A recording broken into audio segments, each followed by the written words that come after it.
ஒவ்வொரு வீட்டிலும் ஒரு விளக்கு உண்டு. ஒவ்வொரு குடும்பத்திலும் நம்பிக்கை உண்டு. ஒவ்வொரு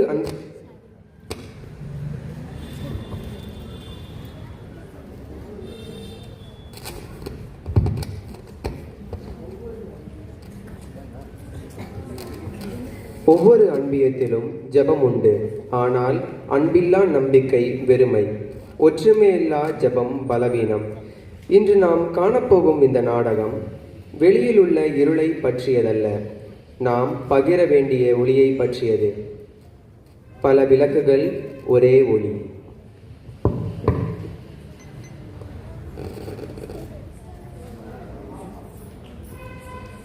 பங்கு தந்தை டேனி தாமஸ். அன்பிய தலைவர்கள்: தலைவர் எபின். முதல் குடும்பம்: ஏஞ்சல், ரோஷன், கெவின். இரண்டாம் குடும்பம்: ஒஃபீலியா, ஆல்வின், அஸ்வின்.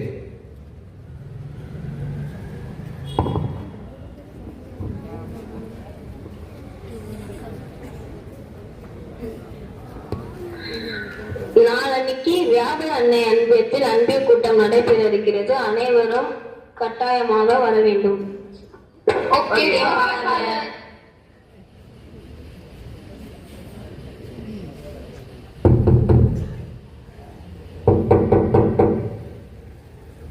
இன்னைக்கு நம்ம அன்பிய கூட்டம் நடக்க போகுது. நீங்க எல்லாருமே கண்டிப்பா வந்திருக்கணும்.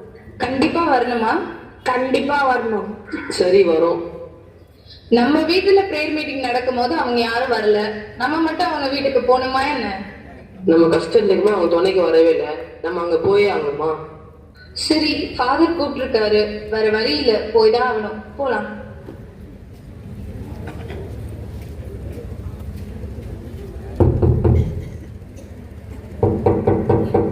இன்னைக்கு நம்ம அன்பிய கூட்டம் நடக்க போகுது. நீங்க எல்லாருமே கண்டிப்பா வந்திருக்கணும். சரி, வரும். இவங்களுக்கு வேற வேலையே இல்ல, எப்ப பார்த்தாலும் அன்பிய கூட்டம், இந்த கூட்டம், அந்த கூட்டம் கூப்பிட்டுட்டே இருக்கிறாங்க.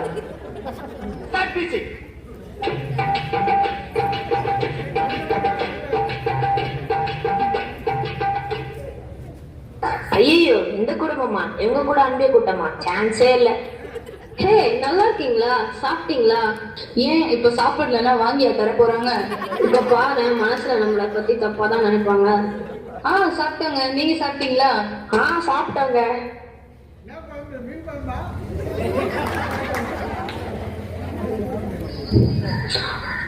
மார்க் அதிகாரம் 3 இறைவசனங்கள் 24 25 முடிய.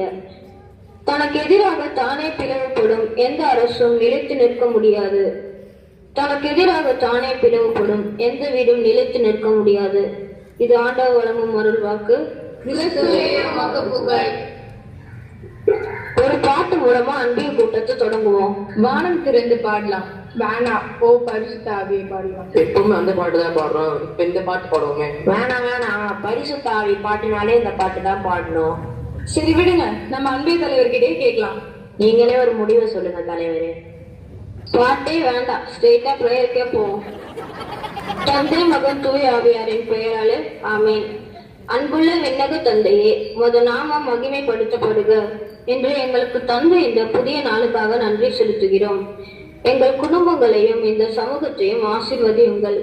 எங்கள் மனங்களை அன்பும் அமைதியும் நிலைக்க செய்யுங்கள். பாவங்களுக்காக எங்களை மன்னியுங்கள்.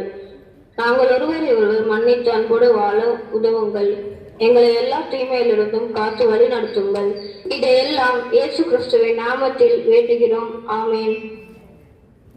அடுத்த வாரம் சண்டே உங்க அன்பியம் தான் செலிப்ரேட் பண்ணுது. அதனால உங்களுக்குள்ளே பொறுப்புகள்லாம் பிரிச்சு சிறப்பா செலிப்ரேட் பண்ணுங்க. நாங்களே எல்லா பொறுப்புகளையும் எடுத்து நாங்களே மாசம் செலிப்ரேட் பண்றோம். இல்ல, நாங்க எடுத்துக்கிறோம். இல்ல, இந்த தடவை நாங்க பொறுப்பு எடுத்துக்கிறோம். அடுத்த தடவை வேணா நீங்க நிறுத்துங்க. நீங்க சர்ச்சுக்கு ஒழுங்கா வரீங்க, பிரேயர் மீட்டிங் ஒழுங்கா வரீங்க, ஆனா உங்களுக்குள்ள ஒரு ஒற்றுமையே இல்ல. அப்புறம் அன்பிய இருந்து என்ன பிரயோஜனம்? அதுல நீங்க இருந்து என்ன பிரயோஜனம்? இனிமே அன்பிய கூட்டமே நடக்காது, பிரிஞ்சு போங்க.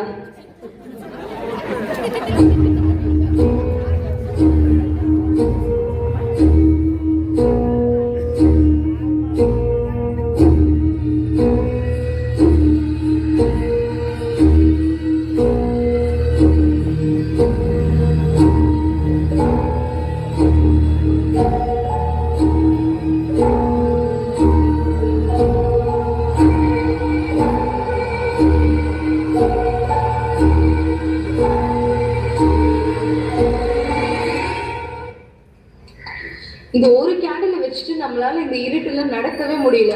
நம்மளால எப்படி இந்த பூமியில ஒரு ஆளா வாழ முடியும்? ஃபர்ஸ்ட் நம்ம கூட நம்ம அன்பிய மக்களாவது இருந்தாங்க. இப்போ அவங்களெல்லாம் நம்ம பகைச்சிட்டு வந்துட்டோம். நம்ம போய் நம்ம ஏன் சாரி கேட்டா என்ன? நம்ம ஏன் அவங்க கிட்ட போய் சாரி கேட்க கூடாது?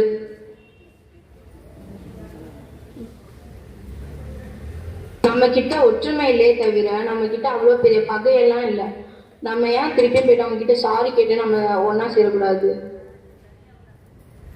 இவ்வளவு நாளா உங்க கூட சண்டை போட்டிருக்கு, எங்களை மன்னிச்சிடுங்க. ஆமா, நாங்களும் உங்ககிட்ட மன்னிப்பு கேட்டதான் வந்திருக்கோம். இத்தனை நாளா நாங்களும் உங்ககிட்ட சண்டை போட்டுதான் இருந்தோம். இப்ப மன்னிப்பு கேட்டு 2 குடும்பமும் ஒன்னாயிடலாம்.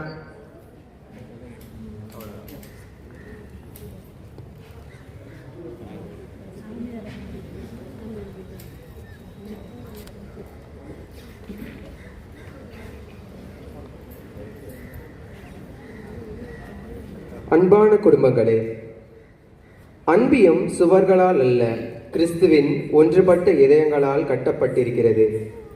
விவிலியம் நமக்கு நினைவூட்டுகிறது, சகோதரர்கள் ஒற்றுமையுடன் வாழ்வது எவ்வளவு நன்று, எவ்வளவு இனிமையானது. திருப்பாடல்கள் அதிகாரம் 133 இறைவசனம் 1. நாம் பல விளக்குகளாக இருந்தாலும் ஒளி ஒன்றே, அது இயேசு கிறிஸ்து. நானே உலகின் ஒளி. என்னோடு நடக்கிறவன் இருளில் நடக்க மாட்டான். ஒற்றுமையுடன் இருங்கள், என் ஒளியில் நிலைத்திருங்கள். கிறிஸ்துவில் ஒன்றாய், ஒரே குடும்பமாய், ஒரே அன்பியமாக, ஒரே ஒளியாக வாழ்வோம். நன்றி, வணக்கம்.